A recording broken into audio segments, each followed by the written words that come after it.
Hello there folks, Steve here. Very interesting times in the world.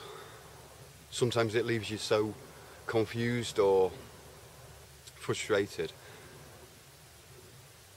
But it's important to look around. Yesterday was a particularly interesting day in the UK.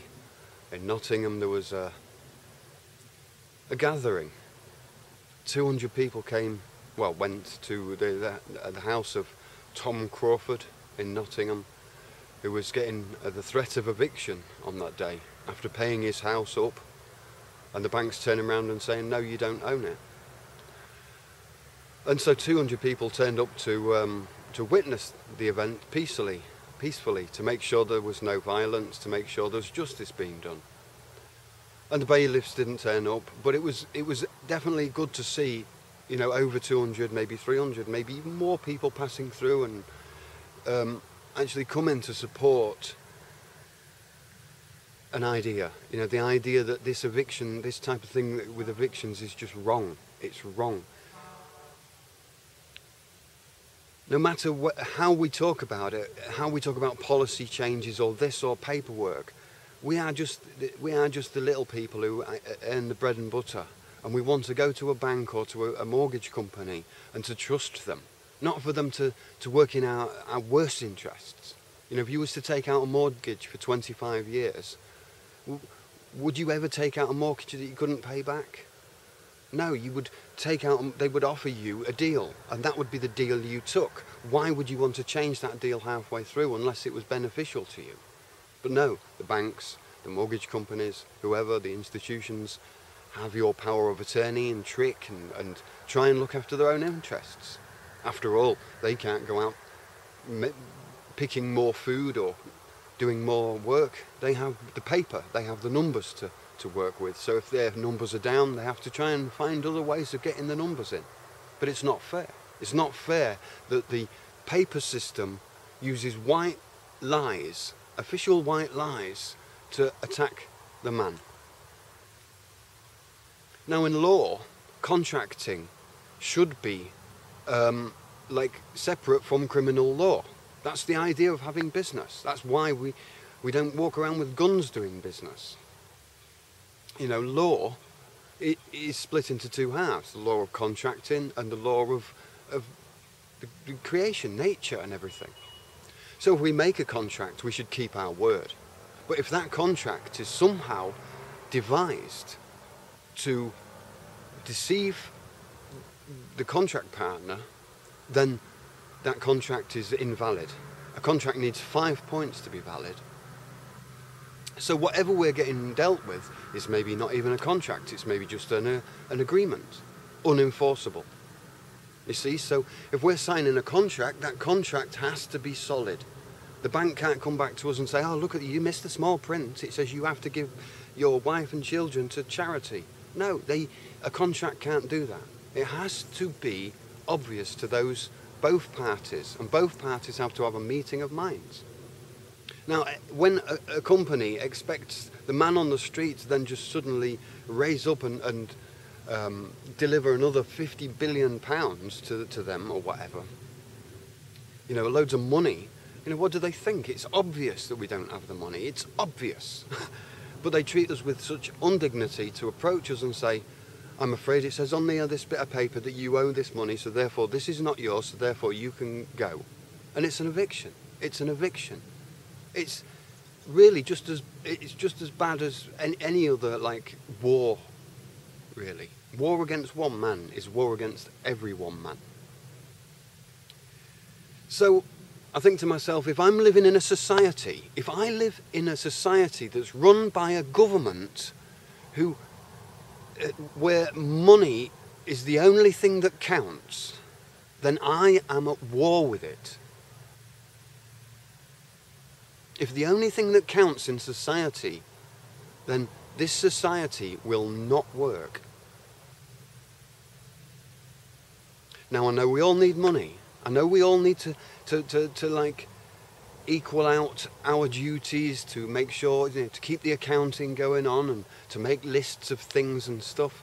I'm not saying money is the evil thing, but if especially to a government or a nation or an institution, or especially the legal system, if money is the only thing that counts to a law system, then I think we're in a business court and not in a real court. We're in the counting house. We need to be in the parlour with the bread and honey. You know, this is something that we've lost because of having government and thinking, we need government to keep us all, you know, to keep some harmony. Of course we need systems and we need whatever need. But at the point where all of that paperwork is higher than a man's livelihood and his family, just because he's one and we're all the many, makes no difference.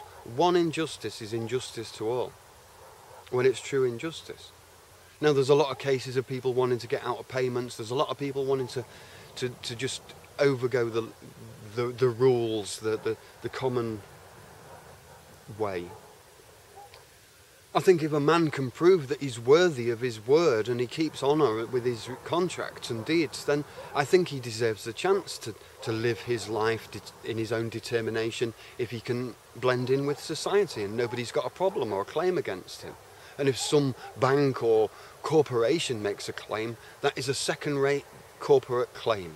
A corporation, a bank, an institution, a company shouldn't have, I don't see how, they shouldn't have the rights to stand one-to-one with a man.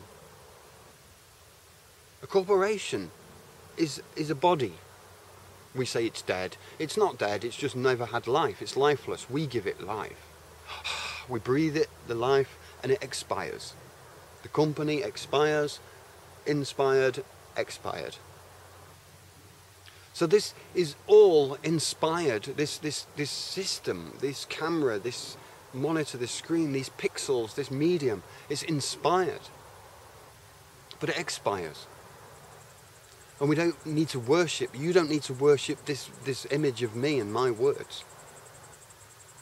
You don't need to obey. You know, obey and worship are kind of synonymous. And at the moment we worship and obey idols, governments, other men. But we don't obey the self. One doesn't obey oneself. So groupthink is the problem. Now, I've seen a lot of situations like this with yesterday. 200 or 300 people gathering at a man's house, and they're all individuals, they're all strangers from different places who've all got the same feeling, the same connection, and that's what brings them together. That's what brings us all together, because truth, you know, there's a big idea about what truth is, but if you say that there's a natural truth, if you throw something up, it will slowly come down. If you know, cause and effect. So if we live for a lot of years without actually seeing the chaos that's developed, we won't understand that it's unfolding or expiring. We'll just perceive it as just a changing chaos. But natural truth, natural order comes back. The governments and nations and power heads will try to deceive us into thinking that they're the closer to the deity, or they're closer to the creator, or they're closer to your, you know, the big guy, or the spirit or creator or universe or whatever it is. They'll give you the impression that because they've got more money, that's proof of more success, therefore more whatever. It's all crap. Money, you can get money by doing corrupt things better. You know, and I tell you, like I say, if the only thing that counts in this world is money, then maybe it's time to start taking lawsuits out on bureaucrats, on officials, on the government workers, and on judges, and, you know, people who actually hand out this paperwork. You know, maybe we should just hand it back. I don't know what to say, but it's actually, you know, we should look more at like human rights as well, you know, dignity. You know, if somebody comes, you know, an official comes to you, an official authority person of their society comes to you and starts giggling or laughing at you or treating you without dignity, that's against human rights. Unspoken and written, you know, written and unwritten. At the point where anybody touches you or goes into your space, or, you know, even shining a light in your eyes and stuff, it's a violation of human rights. You know, so I don't need to talk about like contract fraud and stuff yet, because the violation of human rights to a fair hearing is not even there. You know, when one man stands on his own to try and prove that a whole system is like a ladder of corruption, all the way from the banks, the mortgage companies, the bailiffs, the courts, the government, the council, the Prime Minister, the whole damn lot are all under the same blanket, aren't they? There would be, wouldn't there? You know, they work with paper, we work with our hands. They can't do anything else. They can only trick people and stuff, you know. And there's a lot of people good people, I'm sure, in the police forces. There's a lot of good people in bureaucratic positions, and paperwork isn't just boring. You know, there's a lot of good sides to law. It's an interesting subject. You can get really into it. But I think those people who've got so much into the law and the legal side and paper and stuff have kind of forgot there's a world out there with living, breathing human beings who rely on money, because they get their pay packets. The government officials, you know, they get your tax money and take it home, and so they're living off tax. You know, the biggest like benefit claimants ever, really. But they're supposed to be trustees. But no, you know, we don't get justice in courts. So what's it all about? So that's why, folks. That's why we, the people, come together peacefully to be together. Because when a lot of people stand together in peace, without a big message to say, without waving flags and wearing masks and being somehow in a kind of aggressive or attacking frame of mind, none of that, just to be together like human beings, like friends, like people who have shared interests, to be together.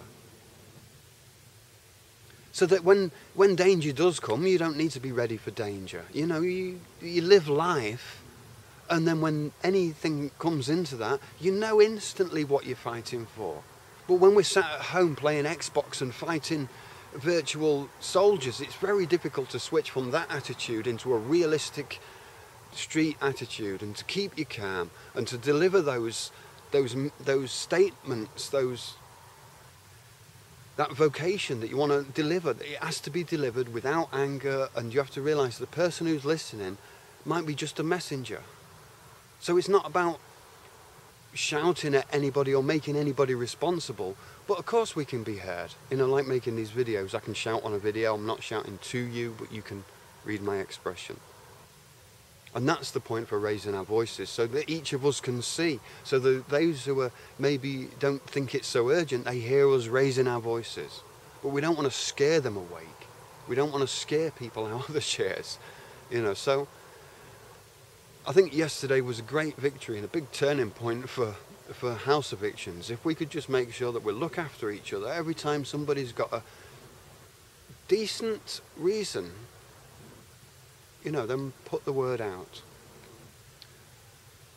Yeah, okay, I'm just going to leave it there for now. It's getting dark. Thanks for listening. And check out the links below. And I always appreciate comments.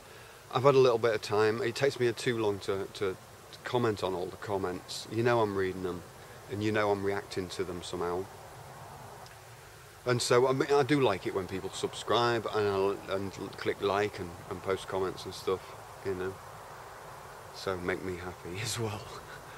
Alright folks, I'll see you later on with more updates. Have a great time and see you later.